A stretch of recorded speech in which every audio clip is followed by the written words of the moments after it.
Let's hear it for Tom, all right? Thank you. First off, I want to just say thanks to all of the business owners, everybody that traveled here, took times out of their busy day to come for this monumental event and potential decision. And the biggest reason that CABIA is supporting Viking River Cruises in this particular case is California's needs some relief from the Private Attorney General Act, and PAGA needs to go back into arbitration where it belongs. And this is a hope for Californians, and we're hoping that the U.S. Supreme Court makes the right decision on Viking, because we need some relief. We're not getting any from our current legislators at the moment. So we're here to rally.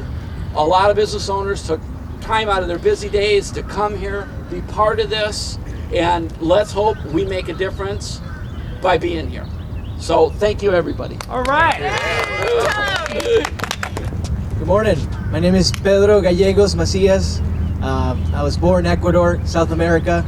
I moved to the United States 15 years ago with a couple of bags and the hope to reaching the American dream. Thank you. All right, Pedro. Me and my wife, Alicia Sorber Gallegos, we moved to San Diego, California 10 years ago to open a small franchise moving business, and we now employ around 50 people. I've been a proud citizen of the United States for the past 7 years, and I have a 4-year-old daughter and one on the way. So small business owners like myself are under attack in California. You know, organizations like nonprofits and hospitals can get sued over a small technicality as a typo on a pay stub by employer law attorneys, and with the blessing of the state. And you know, all the hard work that we've put on can be taken away just like that by just a small typo on a pay stub. And with the blessing of the state, and the winners are always the PAGA attorneys, the state of California, and not even the employees get very supportive about it. Yes. So very against that.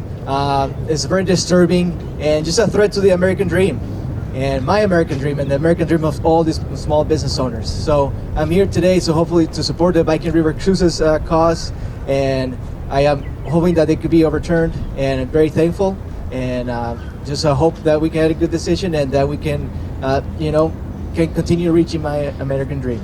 Thank you. Thank you, Pedro. All right. Way to go. Hello, my name is Blaine Eastcott. I own a small company called Rock Creation. It's a climbing gym company. We have 2 locations, one in Los Angeles, California, and one in Costa Mesa, California.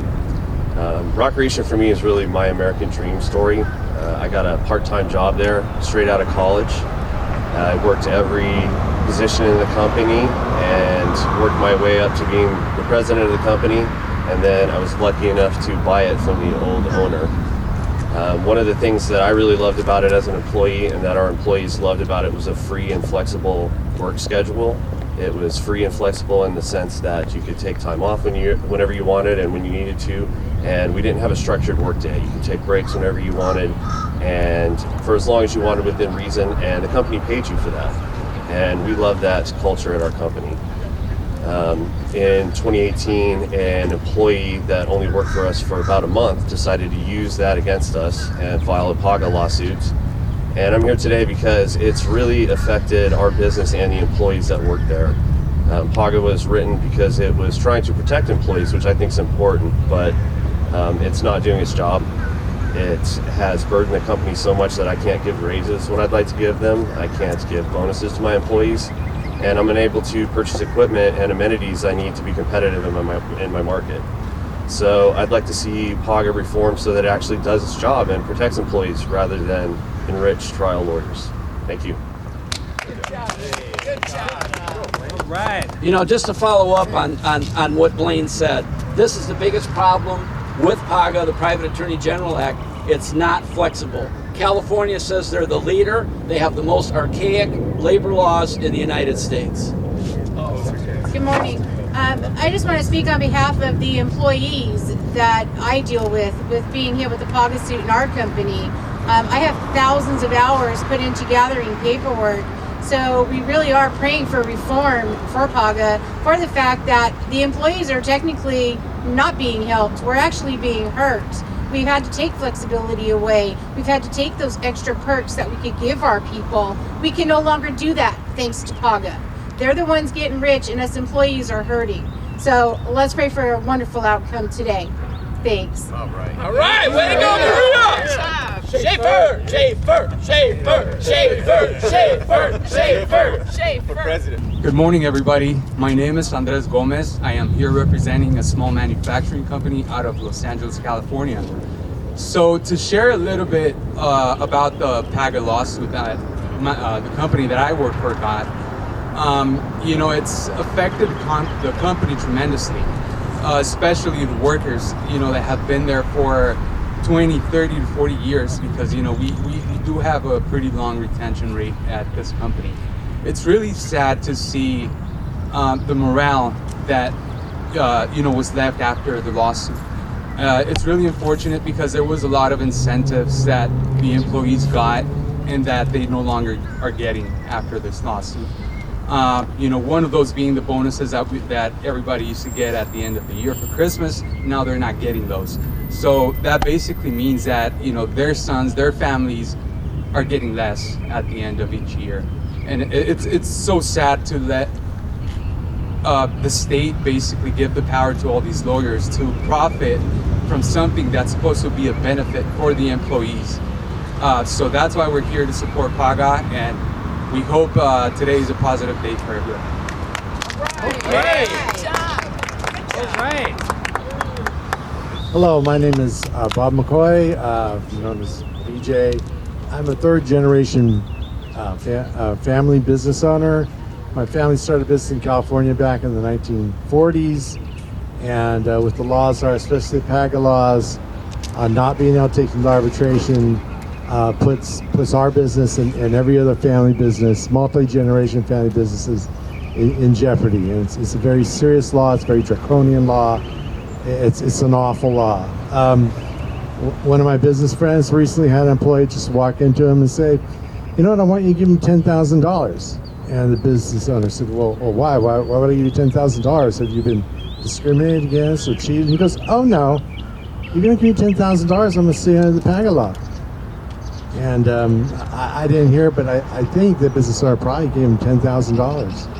These laws are extreme. The Federal Arbitration Act was designed and made by the United States Congress to prevent this exact kind of abuse that's happening with it. And California shouldn't be able to get around it. It doesn't help employees. It doesn't help employers. It helps the attorneys, the labor law attorneys, and it helps the state of California, who gets a big chunk of the PAGA pie. It's an awful law. It just hurts everyone. And that's why I hope the United States Supreme Court today makes the right decision and says, yes, the Federal Arbitration Act applies to PAGA, because that way these lawsuits will be between the employer and the employee, and not between the employer and how much he's going to have to pay in attorney fees, or the employer and how much he's going to be penalized, because when an employee brings a PAGA lawsuit, then every other employee who works at employers is forced to sue that employer, whether they want to or not, whether they suffered any detriment or not. And so it hurts everyone. The Federal Arbitration Act, if the Supreme Court says it applies to PAGA, would prevent that and would correct that abuse. And that's why I'm here today. Thank you. All right, way to go, BJ. Thank you. Good morning. I'm Bruce Wick, Director of Risk Management for the Housing Contractors of California.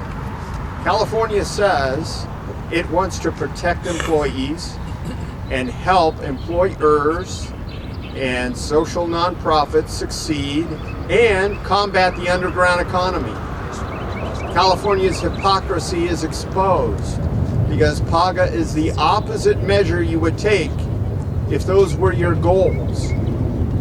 The abuses California allows. One of my contractors has an employee who worked for them for 2 hours, and California has allowed him to file a PAGA suit. Whoa!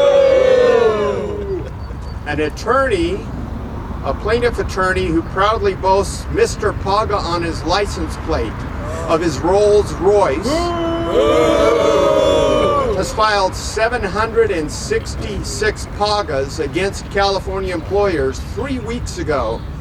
Filed one against a social nonprofit in Harbor City that helps disabled people Unbelievable. That get is so more independence and connect better into society.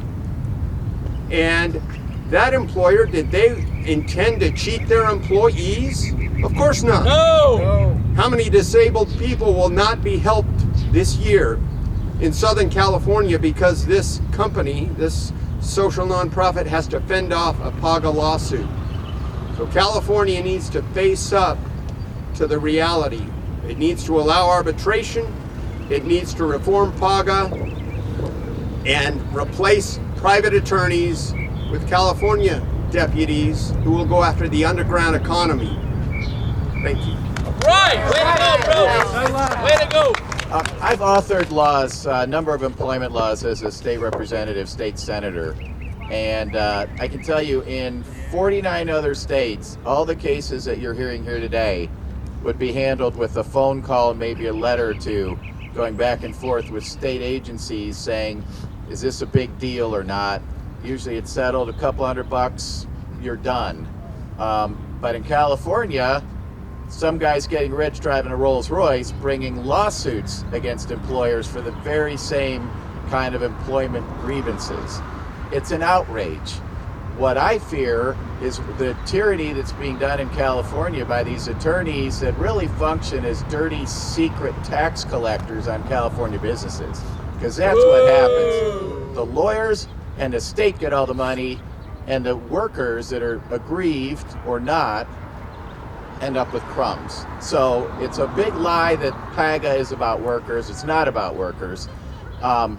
I worry that this is being copied. There's talks about New York picking this up, maybe Illinois. Other states that are killing their employers might pick up the same idea. And so we have to end PAGA right here, right now. Yeah! All right! Way to go, Jeff! My name is Joe Jahal. I'm the board member for CABIA, California, and small business owner. Wendy's the Pacific, operate restaurants in California and also in Nevada as well. And as we all spoke today, at first I want to thank you all for being here. It is really, it takes time away from our businesses to be here, but it's very important. We do businesses in multiple states, and I hear all the time how tough it is to be in California, to do business in California, and it's getting tougher by the day. And it's mainly because of legislations like PAGA, which make it more difficult for us to do business and stay competitive and take care of the employees and our customers that we serve in California. In order for us to do what we need to do for our employees and our customers, we need to make sure that the cause we're here for today goes forward and helps us, and this PAGA reform goes forward. And we'll be there doing whatever we can, as long as we can, to make sure this goes through. Thank you. All right! Way to go, Joe! Woo!